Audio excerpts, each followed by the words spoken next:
Hola, muy buenas noches, bienvenidos a la primera edición del programa La Tribu, un programa dedicado para la hinchada más grande del Perú, la hinchada del Club Universitario de Deportes. Estamos muy felices de poder llegar a sus hogares. También se encuentra conmigo Gonzalo García Bedón, que también es parte del staff de La Tribu. ¿Qué tal, Gonzalo? ¿Cómo estás?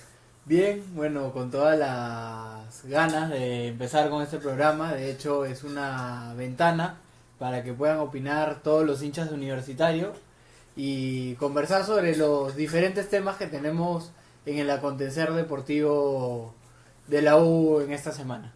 Deportivo y también social, ¿no es cierto? Sí, social, porque de hecho es importante no solo tocar temas de la actualidad deportiva, sino temas que van cerca a Universitario, ¿no? Temas sociales.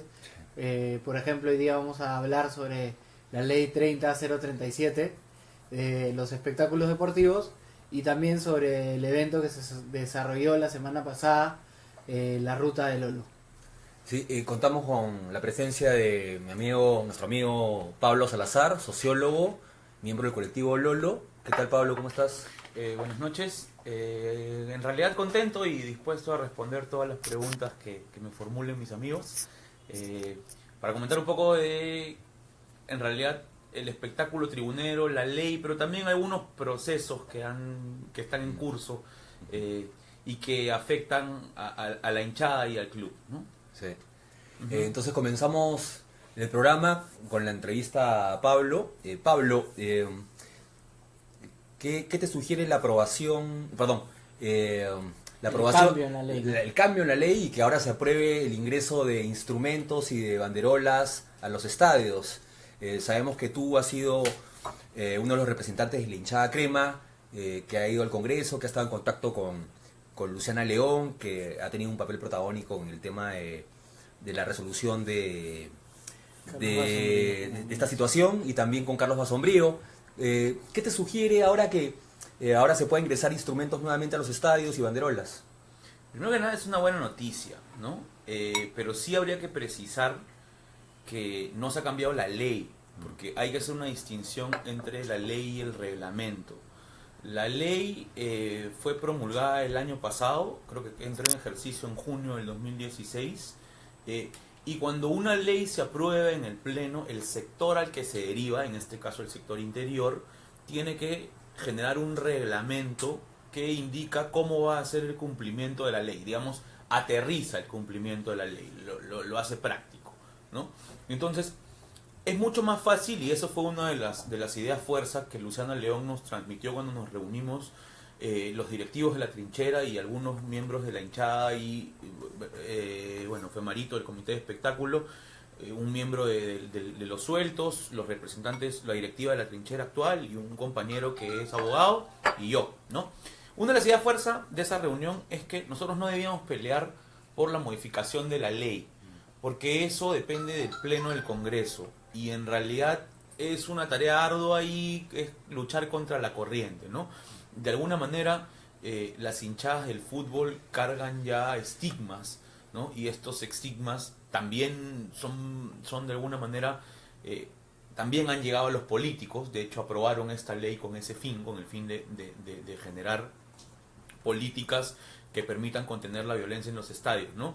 El problema en realidad es que cuando se hace el reglamento no lo hacen como no se ejecutan políticas concertadas, es decir, no se llama al conjunto de actores involucrados para producir una ley que en realidad tenga correlato con la realidad, ¿no? La hace probablemente policías y probablemente consultores que no necesariamente están empapados del tema fútbol, ¿no? Entonces, ahí tanto la ley y el reglamento, o sea, la hacen congresistas, en realidad ajenos al estadio, en este caso Luciana León ajena Con muy al buena estadio. intención, pero de repente Sí, no conocen muy bien la realidad del día a día en los estadios. Claro. Y faltó de repente llamar a los barristas, a los hinchas, también, ¿no? No solamente recabar la opinión de la policía, de la autoridad, sino también escuchar a las partes implicadas, ¿no? Claro, por ejemplo, ¿no? Una de las cosas que hice, no recuerdo si la ley o el reglamento, creo que es el reglamento, ¿no? Que las cosas, en realidad, el problema es el traslado de las cosas. no es el traslado de las cosas. O sea, Claro. ¿no? Es que las cosas estén dentro del estadio, ¿no? Sí, claro, pero no es el traslado de las cosas el problema, ¿no? El problema no son las caras pintadas, el problema no son esas cosas. O sea, en realidad, si uno analiza el problema de la violencia en el fútbol peruano, va a encontrar otro tipo de causas, ¿no? Y causas que incluso son ajenas al fútbol, o sea, ya que tienen que ver con una cuestión que va mucho más a la Una raíz cosa de de la la sociedad, ¿no? composición de la sociedad, mucho más que, y de la juventud peruana y limeña, mucho más que a sus vínculos con el fútbol. O sea, la idea de fondo, y en realidad una idea que yo manejo hace mucho, es que en realidad el fútbol, más que ser una causa de violencia, es un espacio de expresión de ella, ¿no? Pero es algo que en realidad se expresa en todos los campos de la sociedad, ¿no? Entonces... Sí, de hecho creemos que no es solo un tema del fútbol, ¿no? Sino un tema mucho más grande. Pero yendo ya a la fiesta que se vive en los estadios, ¿cómo va a ayudar y mejorar el tema de que ya se puedan ingresar banderas y... Yo creo que hay dos consecuencias prácticas y que son, creo, ahorita oportunidades. La primera es que a raíz de la promulgación de la ley, las barras de fútbol se movilizaron para pedir que haya un cambio en la ley o en el reglamento, y se movilizaron políticamente. Entonces, o sea, siento que es una oportunidad para que las propias hinchadas y barras de fútbol tengan participación en las políticas que les competen, ¿no? Así como las juntas de usuarios del riego tienen competencia en los temas referentes al agua en el país, ¿no? Que las hinchadas de fútbol tengan intervención en las políticas de prevención de incidentes lamentables. Que tengan ¿no? representación. Claro, eso por un lado, ¿no? Pero lo segundo es que en realidad también el prohibir instrumentos y banderas, ¿no? En realidad, de alguna manera, corta la esencia de lo que es el folclore de los estadios, ¿no? Entonces es una oportunidad, de alguna manera, que pueda haber un trabajo político, un trabajo más concertado, una coordinación entre clubes, entre policía, entre las instituciones del Estado y las barras, y a la vez es una oportunidad que haya una plataforma que en realidad nos permita también la oportunidad de comenzar a tener un acercamiento para ver qué es bueno y qué es malo, ¿no? O sea, que cambie el reglamento es una oportunidad también para que se comiencen a formalizar los procesos, que siento que es uno de los vacíos más importantes del fútbol peruano. Tenemos mucha ley no escrita y poca ley escrita, ¿no? Entonces creo que también es una oportunidad para eso, ¿no? ¿Cómo crees, Pablo, que contribuye el ingreso, por ejemplo, de los instrumentos, que ahora las respectivas barras, en el caso de la barra de la Trinchera Norte, la barra Oriente y Garra Occidente, puedan contar con sus instrumentos, con su banda, el hecho de que puedan decorar la tribuna con sus banderas tradicionales, con frases de sentimiento? ¿Cómo contribuiría todo eso a la fiesta del fútbol? Muchísimo, creo, ¿no? Además porque en realidad para nosotros, para los hinchas de la U, es algo que no vemos desde hace 4 años, en el 2013, porque en realidad tuvimos un bache, un conflicto interno en los años 2014 y 2015, y en el 2016, cuando hay un mejor escenario, cae la ley, ¿no? Entonces no, y hay una prohibición de todo, entonces no tenemos, en realidad esta es una oportunidad. Es una oportunidad para mejorar nosotros mismos también, ¿no? O sea, claro, es parte de la esencia del fútbol, es lindo que vuelva todo, pero creo que también nosotros mismos tenemos que trabajar, ¿no? Conjuntamente con nuestros representantes, ¿no? O sea, las directivas de las barras tenemos que avanzar en el camino para que se consolide este esquema de no violencia, ¿no? Para prevenir incidentes nosotros mismos, ¿no? Para tener un mejor cuidado de nuestras cosas y un mejor cuidado y mejor uso de nuestras cosas. O sea, en realidad esto nos devuelve la vida, ¿no? Nos devuelve el color, es como si hubiésemos estado pálidos y ahora volvemos a tener color, ¿no? Claro, de hecho los hinchas recuerdan pues el 2013, la bandera gigante del Lola, Claro. ¿no? Y ahora, bueno, Claro. con tristeza vemos, pucha, la tribuna casi vacía en el tema Claro. pues de banderas. En el alambrado. Sí. Sí, en realidad, sí, o sea, yo creo que también hay un escenario que se está configurando en realidad para para que podamos empezar a hacer las cosas que ya hemos hecho de alguna manera, ¿no? Claro, pero la idea es que esto se haga pues de una forma responsable, ¿no? Como se hizo, por ejemplo, en el 2013, que un grupo de hinchas se juntaron para hacer una bandera gigante, Sí. pero no llevar pues esto de las banderas al tema de la violencia, ¿no? Al tema Sí. de la pelea entre barras, ¿no? Que al final vamos a volver a lo mismo, ¿no? Sí. Porque podrían volverse a restringir el ingreso de banderas en algún momento, ¿no? Es Si que es que, se dan cuenta claro, de que el robo de banderas tiene que ver con el tema claro, de la violencia, ¿no? Claro, así como he mencionado un par de oportunidades, que es la posibilidad que hay un trabajo político y la posibilidad de mejorar nuestros propios procesos, el gran riesgo es ese, que al incidente violento va de nuevo a generar eso y probablemente por más tiempo. Las restricciones se van a hacer más rígidas en tanto metamos la pata, ¿no? Entonces es por eso mismo digo que en realidad ahora es tarea de todos, ¿no? O sea, es tarea de todos prevenir incidentes. Bueno, yo que he acudido hace años a la tribuna, en realidad yo no he visto broncas en el último año y medio. Sí. Y si ha habido incidentes, han sido aislados, menores, ¿no?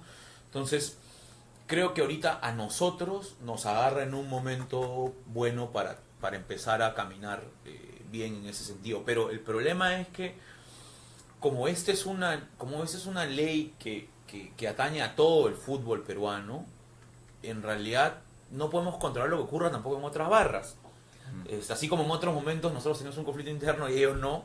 Ahora ellos tienen un conflicto interno, creo. Bueno, no voy a hablar sobre eso, pero lo que también hay que tener en cuenta es que cualquier incidente con cualquier barra va a afectarle al conjunto. Se afecta a todos, Entonces, a todas las barras. Claro, entonces eso es algo que no podemos controlar nosotros. Nosotros podemos velar por nosotros mismos, no por los demás, pero que hay que ver, empezar a ver. No voy a hablar de la posibilidad de coordinación ni nada, no me compete ese tema, pero sí vamos a tener que empezar a coordinar con instituciones del Estado, creo, ¿no? Porque esto se va a tener que comenzar a prevenir en realidad a gran escala. Va a tener que haber de repente, no sé, me imagino que se va a crear un espacio de diálogo con el Ministerio del Interior y ahí se van a comenzar a establecer pautas, ¿no? Ya nuestros representantes nos dirán eso, ¿no? Y de hecho sería Sí. también ingresar a esta ley cosas también de respeto hacia el hincha, ¿no? Muchas Sí. veces,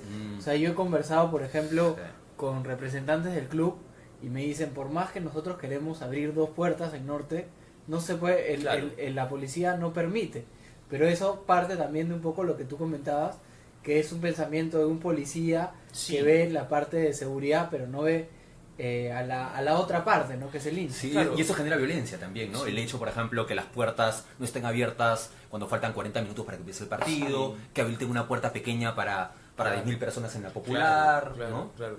Lo que pasa es que yo siento que eso forma parte en el Perú hay varios grupos de ciudadanos etiquetados negativamente y creo que Sí. tiene que ver con eso. Hay un O sea, estigma con respecto al claro, programa popular, ¿no? de alguna manera creo que la policía entiende que el hincha no merece respeto, Claro. ¿no? Y que su función respecto al hincha es mucho más de represión Exacto. que de orden, ¿no? Entonces, cuando tú pasas del esquema de la represión, en realidad te estás corriendo un alto riesgo, porque lo que yo he sentido en estos meses en que ha habido ejercicio de esa ley, de la ley 30037, es que en realidad la función del policía, mucho más que ordenar la tribuna o que velar por el orden, que debería ser su función, en realidad, he sentido que lo que había era hostigamiento hacia nosotros, que en realidad, o sea, por momentos el policía venía y si está fumando un cigarro, algo que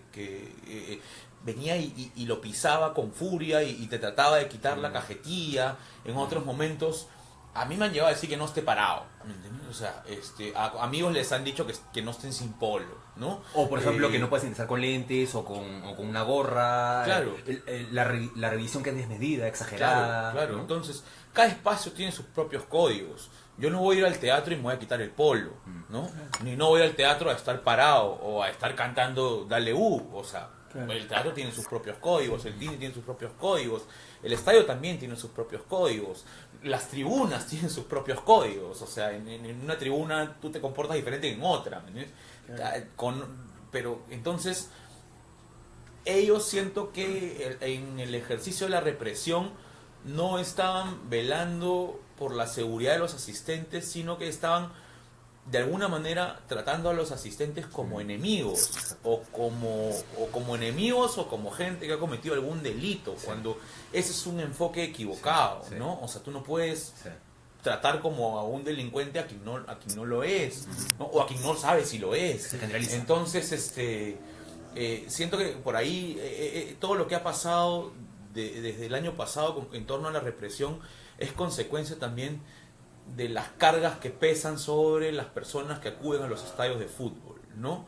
Y entonces por ahí también siento que va la cosa. ¿Y qué podemos hacer nosotros los hinchas? Ahora han sido escuchados en el caso, por ejemplo, de la modificación de la ley con el ingreso de las banderolas y los instrumentos a los estadios.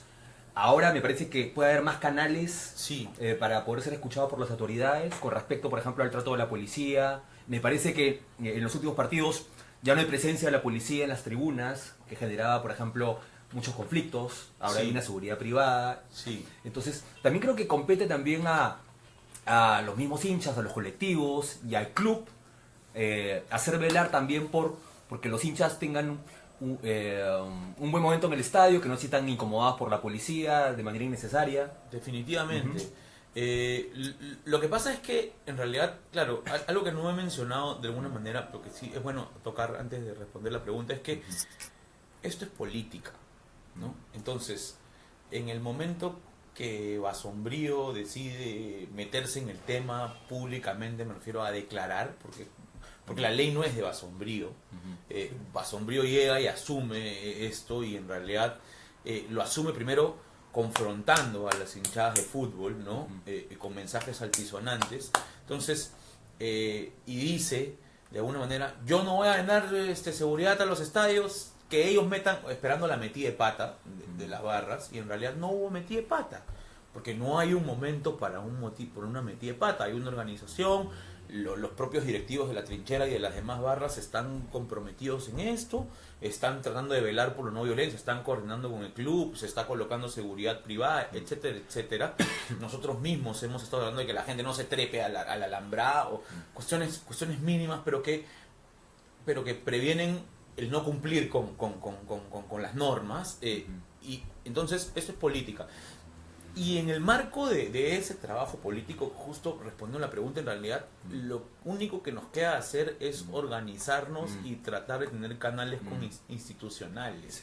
O sea, de alguna manera es organizarnos, pero también formalizarnos, ¿no? Dar la cara. Claro, dar la cara en realidad. Y yo creo que ahí también, o sea, al menos yo he conversado con varios directivos de la trinchera, digamos que es la barra más picante y representativa. Y ellos me han dicho que no solo han ido, sino que además están dispuestos a ir de nuevo y a coordinar. Entonces, creo que es un momento propicio también para que nuestros representantes tengan esa posibilidad de articularse al proceso de cambio, de discusión, de cómo debe ser normado los estadios de fútbol, ¿no? A mí me gustaría decir que va a haber un trabajo social, que esto va a tener implicancias de repente en inserción laboral para barristas. Me encantaría hay un montón de sueños, como comprar un bus para la hinchada, ¿no? Hay un montón de sueños, pero yo creo que debemos empezar, de alguna manera estamos empezando de nuevo, ¿no? No solo por la ley, sino porque tuvimos unos años difíciles. Estamos empezando de nuevo como hinchada. El club no está viviendo un momento dulce, porque nunca lo va a vivir, en realidad, al menos no por ahora, pero creo que hay un plan de reestructuración aprobado, que era algo muy preocupante en realidad, que todavía hay que ver cómo lo pagamos en realidad, pero hay un plan de reestructuración aprobado. O sea, creo que el momento en general invita a que haya coordinación, ¿no? El momento invita a que haya mejoras, ¿no? En general. Yo en realidad espero que sí, que podamos en realidad tener además un respaldo de organizaciones en general. O sea, creo que en los últimos años algo especial que ha pasado con la hinchada de la U es que se han formado organizaciones, se han formado colectivos, se han formado espacios, se han formado espacios de discusión, se han creado proyectos, se han creado proyectos. Sí. Y como digo, también la barra ha ido en los últimos 2 años trabajando en ese sentido, a su manera, con sus códigos, en realidad. Pero hay un trabajo, o sea, siento que ahorita hay muchas más organizaciones y muchos más vínculos para que se empiece a trabajar. O sea, después de mí sigue David, van a entrevistar a David que va a hablar de la ruta del Lolo, y estamos hablando de que hace 4 años no había ruta del Lolo, es decir, no se había puesto en valor a Hualcará como ahora. Hace 5 años no había un proyecto como Zuncu, que trata de tener llegada a lugares muy apartados en el tema social. Hace años no había el trabajo de varios grupos que en realidad se pueden perder los nombres, claro.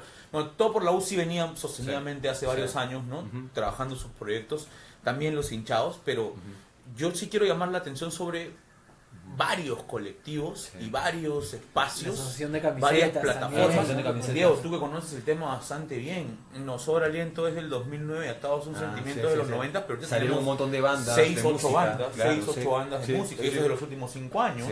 Entonces, es un fenómeno inédito, que ningún club lo tiene. Es un fenómeno inédito que ningún club lo tiene, y yo también llamaba la atención sobre lo que ha pasado el domingo pasado en Hualcará, que también es un hecho inédito, que miles de personas se trasladen a 200 kilómetros de una ciudad porque ahí nació el ídolo de un club de fútbol. O sea, no le pregunté a un argentino, un colombiano, es como para hacer un documental, eso no lo hemos visto. Entonces, son proyectos de los últimos 5 años, porque también siento que la crisis ha hecho que la gente los propios hinchas empiecen a ver la forma de empujar el coche, ¿no? Y lo que es importante también es que, por ejemplo, salgan, no sé, libros o documentales o películas que un poco cuenten los problemas de la U y la historia de la U, para que los nuevos hinchas conozcan la historia de la U y la puedan pasar de generación en generación. Claro, porque conociendo tu historia, sabes cuál es tu identidad, ¿no es cierto? Es fundamental. Claro. Siento que es fundamental, o sea, sí, es fundamental conocer la historia, y de repente ahí es el punto en donde yo siento que estamos siendo más bajos de todo esto. Aunque estamos mejorando. Siento que hay mucha conciencia de que hay que llevar el club y el símbolo, la imagen representativa de este colectivo hacia la ayuda social, hacia proyectos. O sea, la figura de Lolo Fernández en los últimos 5 años, ¿no? se ha puesto mucho más sobre el debate público, sobre el espacio público. O sea, ha dejado de ser nuestra para ponerla en un espacio mucho más peruano. Claro, porque representa todo lo bueno, ¿no? Sí, o sea, por ejemplo, yo siento que en la disciplina, humildad, caballerosidad, buen deportista. Efectivamente. Exacto. Siento que en torno a la figura de Lolo, por ejemplo, hay un trabajo mucho más consistente que en torno a la historia del propio club. Lolo trasciende. Entonces, por ahí siento que todavía la gente no conoce bien su historia, que la gente no sabe bien a qué aferrarse, que la gente, o sea, hay que trabajar más eso, hay que buscar nuestras bases, ¿no? Porque sí siento que, por ejemplo, se ha avanzado mucho, como te reitero, en lo de Lolo y en el campo del apoyo social, pero nos faltan todavía algunos campos sobre el club, ¿no? Y bueno, un poco para cerrar el tema, un poco por lo que nos cuentas, ¿no? Para pasar con David, yo creo que lo bueno de esto es que se ha dado un primer paso de organización entre autoridades, clubes y barras, que puede ser productivo para el futuro. Yo espero que haya un espacio de coordinación, cosa que en realidad nunca hemos logrado. En realidad, como te digo, tiene que haber una distinción ahí entre el espacio formal y el informal. Siempre existió el informal, que es la coordinación de los directivos de la barra con las autoridades encargadas del estadio, pero eso nunca se formalizó. eso era un acuerdo de toma y dame, ¿no? Y muchas veces, y te digo porque yo algunas veces he ido a reuniones con la policía y en realidad yo sé cómo trata la policía. La policía te trata como si tu vida no valiera nada. Cuando vas a hablar por la barra, cualquier barra estoy seguro, o sea, el policía te dice en todo momento, como te habla como si fueras de otro equipo, en todo momento trata de faltarte el respeto, en todo momento trata de retarte, en todo momento induce al error. Entonces yo creo que ahí hay una fractura que no es tan fácil de resolver, que es cómo limpiamos la imagen del barrista, no frente a las autoridades, sino frente a la sociedad, En general, que claro. es un proceso mucho más complejo. Pero esto tiene que empezar por tener una coordinación con el Estado. O sea, el Estado no puede seguir viendo al fútbol como un problema de unos locos, dementes, que no, o sea, esa es una expresión de su sociedad. O sea, al desconocer la composición de una barra brava y tildarla de locos, estás desconociendo la composición de tu sociedad y estás desconociendo cómo es la juventud de tu país. Las barras están compuestas por ciudadanos que son jóvenes del Perú, o jóvenes o adultos del Perú, o sea, y todas, en realidad, y todas probablemente de barrios contiguos, o sea, a sur va la del barrio A y al norte va la del barrio B y así. Entonces, estás desconociendo en realidad lo que está ocurriendo con tu sociedad, o sea, los procesos de cambio, ¿no? ¿Por qué hablamos más de violencia? ¿No? Sí. Creo, Pablo, que es una oportunidad ahora que nuevamente pueden ingresar los instrumentos y las banderas al estadio, que la competencia entre las barras sea quien hace un mejor espectáculo, ¿no es cierto? Quién realiza mejores canciones, quién es más original, Claro. quién canta más, Claro, quién hace mejores salidas. La Por, verdad es por que- ahí debe ir la claro, cosa, la verdad ¿no? es que la ¿Quién com- hace más ayuda social? Claro. Mira, la competencia entre las hinchadas tú la puedes medir en realidad de dos maneras. Que es la primera, quién va al estadio, ¿no? Ah, claro, por supuesto. ¿Quién lleva más gente al Exacto. estadio? Ahí nosotros el año pasado ganamos, Sí. este torneo hemos ganado. No me acuerdo si el 2014 y el 2015, porque tuvimos un problema de seguridad, pero 2012 y 2013 con Sí. seguridad. Entonces, en los últimos 5 años nosotros hemos sido los más taquilleros por menos 3. Sí. Y no me acuerdo el 2014 y el 2015, habría que revisar esa data, ¿no? Pero después yo recuerdo que las otras competencias las han hecho las empresas privadas pésimos. O sea, ¿te acuerdas esa de quién vende más helados de Donofrio? Sí. O la de Cristal, Sí. y quién canjea tu producto Sí. para verlo de los chinos. O sea, han sido ideas pésimas de las empresas privadas. No ha habido un esfuerzo ni por parte de los clubes ni de las instituciones que norman el fútbol, la federación, la asociación, o el Estado, por generar una competencia, por generar valores positivos en la confrontación entre hinchadas, ¿no? No ha habido, ha sido la empresa privada con esfuerzos aislados, campañas malas, y después la competencia que uno mismo puede instalarse, pero no es formal. Entonces sería bacán que haya un jurado o algo por el estilo, ¿no? Bueno, muchas gracias Pablo por estar acá en nuestro primer programa. Y no va a ser la primera vez que te llamemos, Que de ¿no? todas bacán, maneras, porque bacán. de hecho es muy importante conversar sobre estos temas, ¿no? Que atañen al equipo, ¿no? Pero son, como decimos, ¿no? La U es más que un equipo. Es un reflejo del país. Es ¿no? un reflejo del país, Sí. es un reflejo de la Sí, sociedad, claro, ¿no? claro. Bueno, en 5 minutos volvemos con el segundo bloque del programa, Con que David va a Chanel. tratar sobre la ruta de Lolo. Muchas gracias. Gracias. Ujú.